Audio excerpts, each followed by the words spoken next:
G'day everyone and welcome back to the channel. Welcome to episode 7 of this Arsenal career mode in FC25. Make sure to drop a like and comment and subscribe if you enjoy, and make sure to check out the previous episodes, see how we got here.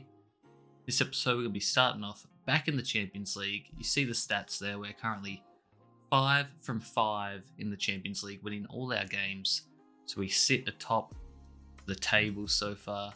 But as I said in previous episodes, I don't really know how this new Champions League format works, but I'm keen to try and win it all, as this is a competition that Arsenal have never won before in history, so I really want to break that, and that'll be huge for the fans, especially considering that it's going to be hard to win the Premier League from where we are currently, but there's still a long way to go. But yeah, I'm just here to try to win all competitions as we start off here in the Champions League, as Odegaard has a free kick. And it looked like it was online and heading in, but the keeper was managed to get across and save it as he boots it out. But Odegaard with a quick pass to Saka, who sees Martinelli on the far side, and Martinelli's going to hit one with his left foot across the keeper, and he scores to get us out to a lead just over the half an hour point of the first half there.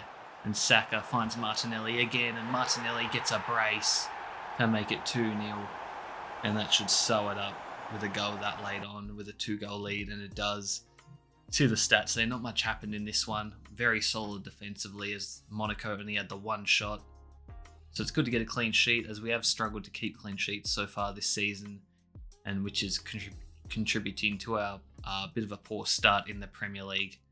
You see here going up against the 16th place Everton, so they're having a down season in real life, as well as my career mode save here. So hopefully we can get the win here, as we'll have a quick look at their side. They've got a couple decent players. I mean, Pickford's still a good goalie. And then they've got the likes of Decore. But just a lot of, solid players. No real standouts, although they reckon Ashley Young is a key player. I'm not too sure about that one, but let me know down in the comments if you agree with that or not. I'm not sure I do. But anyway, going to rock with a pretty strong team again. We're going to chuck Sterling out on the left there.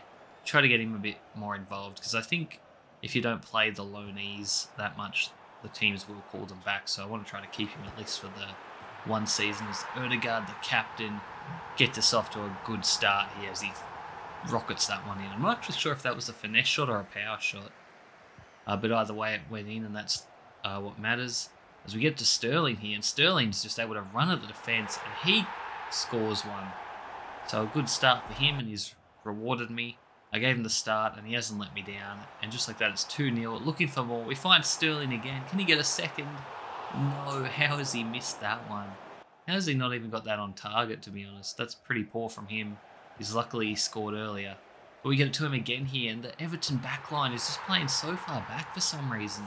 And Sterling, all of a sudden, has a brace, and he's on for a hat-trick. But it wasn't to be in the first half. He still can get it here in the second half, though, as we find Trossard, who finds Jesus. We obviously made some subs, and it's 4-0 now, and we're just running away with this one, making Everton look silly. And we're not going to stop there. Sterling gives it away, though, this time, and it's just ricocheting from player to player. Look at it, it's like pinball in there, and it somehow falls to Beto.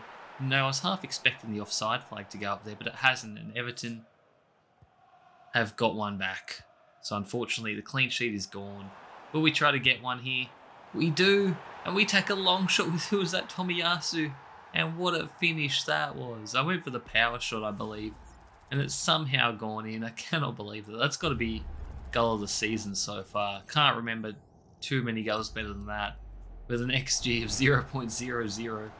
Just caught Pickford off his line. And I think that's just some weird goalkeeping coding there as well from the FC25. This was recorded a little while ago, so hopefully they've done some updates since then, because I'm not sure if any keeper should be letting that in, let alone Pickford, who's a decent goalie, that's for sure.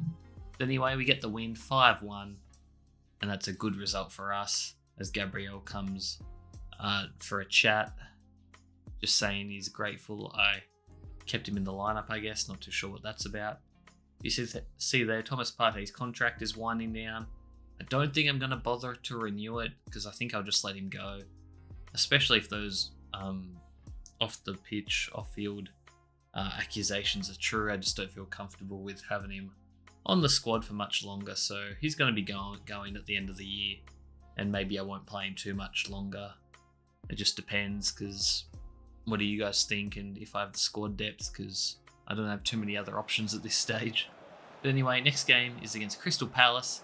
Havertz plays an over-the-top ball through to Marino, but the defender makes a good last-second challenge there, and we can't get the shot away. And now into the second half, Ødegaard plays it back to Rice. Got to be a bit more patient in the build-up with this one. Marino to Ødegaard. Ødegaard, they're not putting a tackle in, he just wears the defence out. We find Marino, who finds the gap, and he fires that into the back of the net. And Marino, would be good to see him start firing and contributing to the goals, because goals from midfield is hard to come by. As we get to Martinelli, and Martinelli scores. And I did think he was offside, and it was a late flag, and he is offside, so that's a bit unfortunate there. But we do manage to hang on there to a 1-0 win against Crystal Palace, and that's another 3 points. So hopefully we are making progress, climbing up the table, but we're not too sure, as it does rely on other teams' results as well. But you see the stats there. Another clean sheet, which is good to see. And up next, we're going against Ipswich, which should be another 3 points. But easier said than done. But we are currently 4th now in the standings. Ipswich 19th. They are probably going to get relegated. But they have a decent striker in Delap, who's been making a name for himself in real life. So it'll be interesting to see if he stays with Ipswich or if another team will come in for him sooner rather than later. But you see here, Ipswich have the first real chance of the game. It's going to be Delap with a beautiful back heel. But the shot ricochets against the post and it goes straight back out. So we get a little lucky there. And just like that, Ipswich have given it away. A big mistake, and it falls to Saka. And Saka basically dribbles around the goalie and scores right on half time there. A real blow to Ipswich. And they give it away again, trying to play it backwards. And Kai Havertz is going to find Saka, and this is just a counter-attacking masterclass. As we get a bit lucky there again, the keeper made a great save, but it's fallen to Kai Havertz, and Havertz isn't going to miss an open goal. And he doubles the lead to make it 2, and that's how it will stay. But Ipswich, even though the stats say they didn't do much, they really didn't play bad. They just made a couple mistakes, and we just capitalised on it. As the next match is going to be against Brentford, as we still sit 4th. You see there were only 7 points off the top, so still a long way to go. And Brentford are an interesting team, as they have quite a decent few players in their side. And Brentford have been, I feel like, a little bit of a bogey side to Arsenal in real life. Hopefully we can get the win in this one, as we're going to rock with a pretty strong team. But I don't like to rotate the squad too much, as Ødegaard's going to chip it over the top to Saka, who headers it to Jesus, and Jesus has missed that one. He wasn't offside either, so a big letdown. And he's let me down, as I gave him the start in this one, and he's missed the target there and fluffed his lines. And Brentford now looking to make us pay. He threw him Waymo, and I don't know who that is, Igor, and he scores. Raya couldn't do much about that one. It was a great strike. And just like that, Brentford take the lead. Saka now plays a great ball over the top to Martinelli, and Martinelli shoots, but he misses the target. It was about 6 yards out. I don't know how he's missed the target, but he has. And just like that, Brentford look to make us pay again. The shot gets blocked. Calafiori gives it away though. Wissa finds Mbuemo with a great pass, and he's got a one-on-one, and he's not going to miss that. Raya couldn't do anything about that again. Not his fault. Just bad play from us. And Tomiyasu got caught on the ball.